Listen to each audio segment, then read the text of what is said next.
din.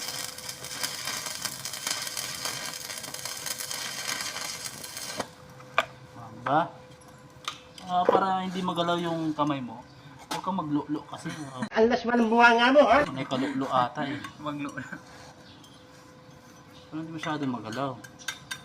Papantay lang. Waving lang. Yung pag-wave mo lang tapos yung pag-angat mo dapat dandahan lang. Pantay lang yung waving mo. May guide ka naman. Hindi mo lang, huwag mo ilalagpas yung ano mo.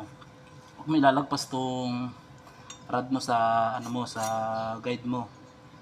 Mga ganyan, kahit hanggang dito ka lang sa mismong guide mo. Ganyan lang. Ganyan lang. Diba?